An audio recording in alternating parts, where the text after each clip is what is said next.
Hey, thanks for watching Four Color Commentary. I'm Mark Allen, and I am back with issue number 4 of Logan's run in this Bronze Age retrospective. And this is a great, again, just another great issue in a run that has been fun. And I can't not comment on just the classic comic book storytelling in this. The George Perez and Klaus Janson art, the pacing by David Kraft. Yes, I know it's a movie adaptation, but Marvel always kind of took a little bit of liberty when it came to movie adaptations, TV adaptations, and so this is the adaptation of the movie, the MGM movie, and so it just gets better and more entertaining. Whether that's commentary on the movie or not, I don't know. I will watch the movie. I may even watch the TV series. They're both available on streaming services that we have, but I wanted to finish the comic book series first, just to kind of see how it hit me. And so far, it's hit me wonderfully. It's been a great ride, and they do this time.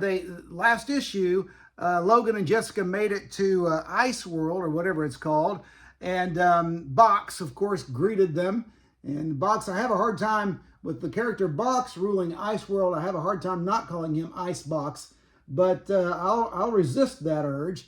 But they think at first that may be Sanctuary, but it's not.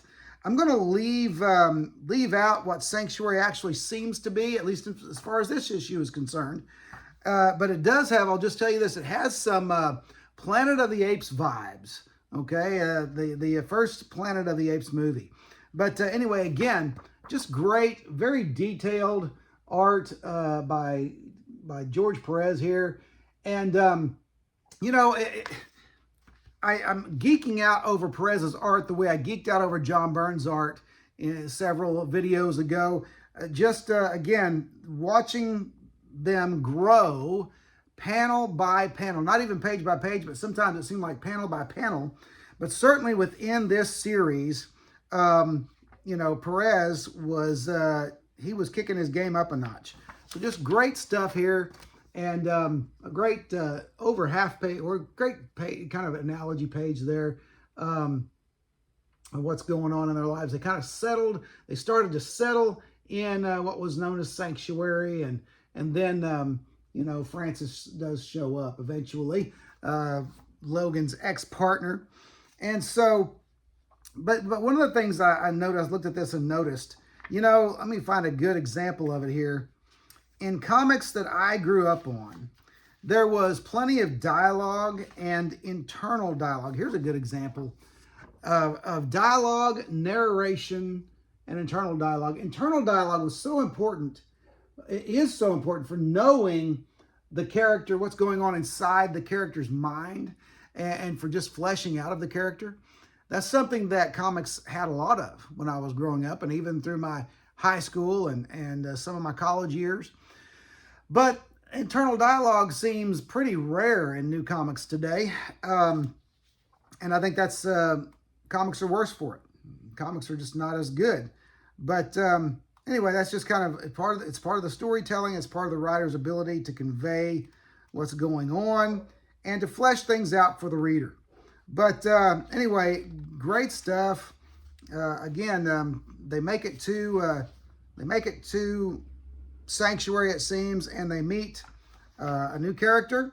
I feel like there's going to be something important about this character, but I don't know yet. The character there in the middle with the beard. I don't know yet what it's going to be, but I feel like he's going to be important. But who knows? And I do know one of the things that's interesting is when they get there, of course, no one in this new world, in Logan's world, lives past age 30. And they get there, and this man's old, you know, and they're amazed by the age of his face and the wrinkles in his face. They even ask at one point if the creases, the cracks, they call it, in his face, if they hurt. And he's like, no, I don't think so. They don't hurt. They don't hurt me. And so Jessica's kind of touching his face and just amazed, fascinated. Just a really good, I don't know if that happened in the movie, but if it did, really good piece of characterization there. Anyway, ends on a cliffhanger. And here's what I found out. It does say at the bottom of this page, it says the final chapter, end run. The final chapter is the next series. So I'm going to, or the next the final installment in the story. So I'm going to say that the first 5 issues, if that wasn't a mistake, the first 5 issues of the comic series were the adaptation of the movie, and it went at least two issues past the movie adaptation.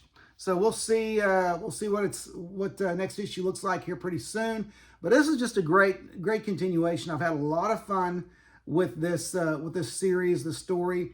Part of it, a big part of it, of course, is George Perez's art, Klaus Jansson's ink. But part of it is also knowing that it's a contained story. It had a beginning, a middle, and it's going to have an ending. Now I don't know how issue 7 will end. We'll see about that. But it was just a great ride, and so it is a highly recommended book. I do recommend that you go out and get it.